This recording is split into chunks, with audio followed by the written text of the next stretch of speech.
کالے پردے لگائے جائیں، فرش بچھایا جائے اور سیاہ پردے لٹکائے جائیں اور چائے وغیرہ کے سامان اندر لے جایا جائے، اگر یہ چیزیں مسجد کے بے حرمتی کا سبب نہیں بن رہی ہیں یا مسجد کے تقدس کو پامال نہیں کر رہی ہیں تو کوئی حرج نہیں ہے.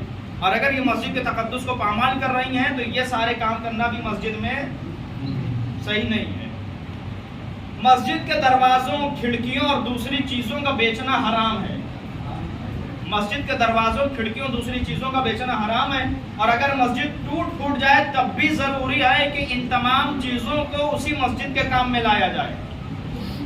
دروازے، کھڑکی یا اور بھی دوسری چیزیں جو مسجد کی ہیں ان کو بیچنا حرام ہے، ذاتی استعمال میں لینا حرام ہے.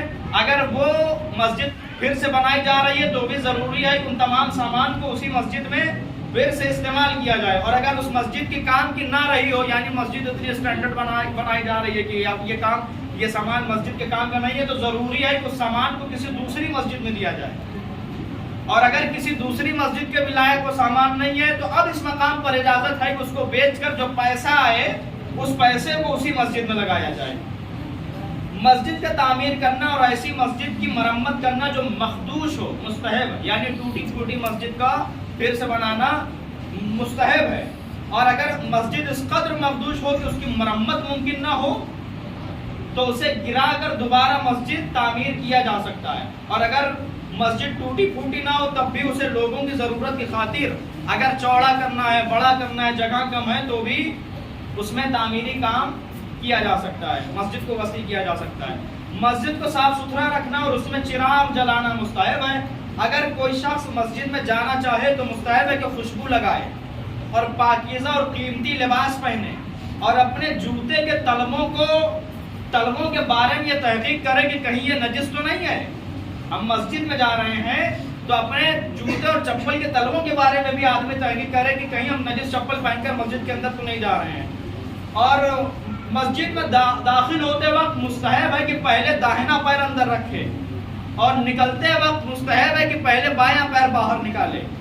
جب کوئی شخص مسجد میں داخل ہو تو ضروری ہے کہ 2 رکعت نماز تحیت و احترام مسجد کی نیت سے نماز ادا کی جائے، چاہے عورت ہو چاہے مرد ہو. اگر مسجد میں آ رہی ہے تو ضرور مستحب ہے کہ 2 رکعت احترام مسجد کے لیے نماز ادا کی جائے. اور اگر نماز واجبہ پڑھنے کے لیے وہ آ رہا ہے، واجب نمازوں کو پڑھنے کے لیے آ رہا ہے تو وہ کافی ہے اس کے لیے، تب وہ 2 رکعت نماز پڑھنا اس کے لیے مستحب تو ہے. پڑھے گا تو ثواب ملے گا لیکن ضروری نہیں ہے.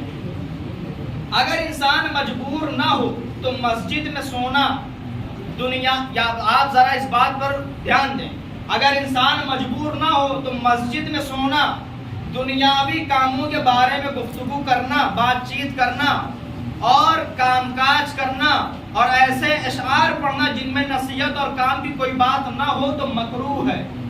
مسجد میں عام بات چیت کرنا مکروہ ہے، مسجد میں سونا مکروہ ہے، مسجد میں فضول اشعار پڑھنا مکروہ ہے.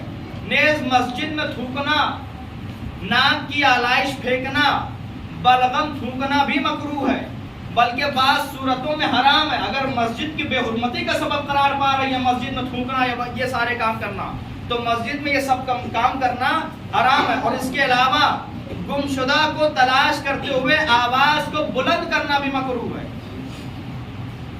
آواز کو بلند کرنا بھی، کسی شخص یا کسی چیز کو آپ ڈھونڈ رہے ہیں مسجد میں چلا رہے ہیں تو مسجد میں زیادہ تیز آواز بلند کرنا بھی مکروہ ہے. لیکن اذان کے لیے آواز بلند کرنے میں ممانعت نہیں ہے.